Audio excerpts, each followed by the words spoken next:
Flashpoint Beyond issue 1. Jeff Johns with Jeremy Adams and Tim Sheridan writing with art by Zermanico. Thomas Wayne's looking after Harvey Dent's kid. Harvey Dent is dead.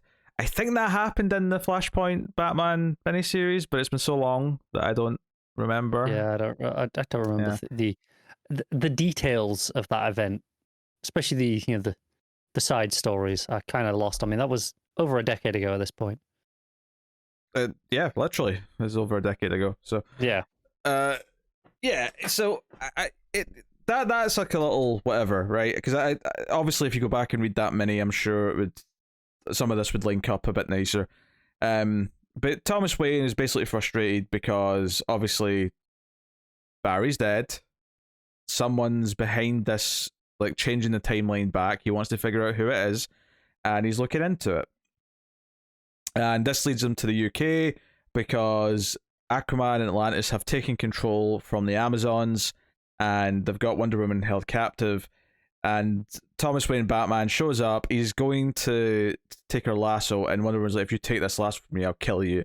And he's like, "I know, which is why I'm going to ask to borrow it. I'll give you it back. I need to get some information out of Aquaman," because he thinks Aquaman's behind it in some way. There's a fun bit here though where there's an Atlantean creature. It's like, a Cthulhu style head with the tentacles. Wonder Woman bites off one of the tentacles. It's a fun panel because I mean the art's pretty solid. There's a great page here where Flashpoint Batman jumps out the water and like sort of shoots two Atlantean creatures at the same time, sort of in various sides. It's a good splash page. From here, it's this idea that Wonder Woman kills Aquaman from behind, so they're going to take back the UK and go on to Europe, and this war's kind of ongoing. Flashpoint Batman realizes that he's been tricked in some way to get out of Gotham because someone's targeted Cobblepot's casino in his absence. So he comes back and he wants to look into whatever's going on. At the end of the issue, we cut back to the main universe and we do some more teases with the real Batman where I assume this is Wally that runs in here, but anyway, yeah, Flash comes in and the Batcave, and he's like, "I felt something. Is everything all right?" And Batman's like, "It's fine." He's like, "You feel thawing or something?" Because like I've put in like sensors. I've got like Mr. Freeze guns ready to take out speedsters that aren't supposed to be here, kind of thing. So if you remember the issue 0, it ended with this tease of this character showing up and talking to Bruce, and it kind of sounds like Bruce might be the one responsible in some way for messing with the timeline again. So this character's from the Time Masters. None of us really knew who he was on the show. I still don't. This kid with the beaver hat, but there he is. I will say, if this is building to the idea that Thomas Wayne's looking into who brought his world back when it shouldn't exist, only to find that Bruce is some way responsible for it, is kind of intriguing in some ways for that inevitable conflict. And I do think it's relatively an easy read, despite that page with all the panels. There's a interesting little subplot where Thomas leaves Cobblepot in charge to babysit Harvey Dent's son, and the son's really quiet and doesn't really talk, but he eventually said, because Cobblepot keeps saying things, "What do I feed it? What am I going to do with this kid?" Eventually the kid says, "Teach me how to shoot a gun," and Cobblepot just smiles and says, what type of gun do you want?" So that's the little kid. So when Thomas comes back from his trip, he walks in and Cobblepot's got him like doing target practice on mannequins in the middle of the mansion, and there's bullet holes everywhere. And there's a lot of like, Cobblepot should not be allowed to supervise a child in any way, shape, or form. That is probably the most predictable thing ever. Yeah. Then there's like some gunshots in the background when he's talking to Thomas, and he's like, "Was that the ceiling? Why are you pointing the gun at the ceiling?" So it's kind of this running gag that's just kind of there, which honestly was pretty entertaining.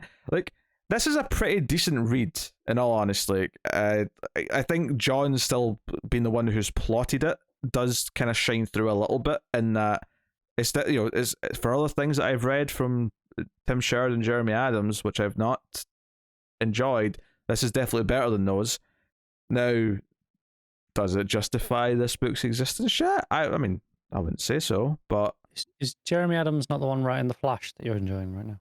yeah, or maybe I just meant Tim Sheridan then. But because Tim Sheridan, isn't he the one who's on like the Teen Titans Academy and Yes, that stuff? Yeah.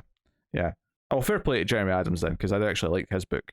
But yeah, so it's kind of in this weird place where I do think some of the stuff in the world is a little bit interesting, and I like the idea that Batman's somehow responsible for this. And then the question of why is Batman doing what he's doing, and maybe that does relate to Dark Crisis in some way. I'm not sure, but we'll see. Art's pretty good though, throughout. There's even a little bit of Mikhail Yan at the end, actually, when it cuts back to the main universe. It switches artist. I mean, Zamaniko and Yanin are definitely a pair of really strong artists. That's for sure. Yeah. So I can't really complain about the art too much. Like I said, a couple of nice splash pages in there. And I mean, I wasn't like, I read a lot of the minis when Flashpoint was coming out. I never really read the Wonder Woman and Aquaman stuff because that was like, was a nice backdrop to what was going like on in the world, but I didn't really care about the conflict. You know who did read it though? Yeah, Matt read it. Yeah, I know. Yeah. So yeah, there you go. That's what it is. I mean, it's like if I'm giving this a rating, and I am happy to read the next part. You know, there's just kind of it was an easy enough reading. There's some curiosity got into it. So yeah, this is probably in like I'll say 6.5. I'll say 6.5. Just about good overall, but certainly not without some reservations based on what it is. So this is Matt's thoughts on the book. Art is fantastic. Story, not so much. I don't remember a lot of Flashpoint, and I don't think it's fair that they are trying to make me remember after I fought so hard to forget it. Alright, Matt, hold your feelings in. It really is a world without a Flash, and it feels like it. Curious on what exactly is going on and how it ties to Dark Crisis. 7 out of 10. I don't think it ties to Dark Crisis at all. The only reason why I would say maybe it does is because it's set up this idea that Bruce was looking at the tapestry of the multiverse and the omniverse and how it all connects. Maybe what he's doing is something related to like try to figure out Dark Crisis things. But that feels to me more like a sequel to the stuff he was playing with in Doomsday Clock. That is very possible too. It may have not, maybe more related to that than anything else.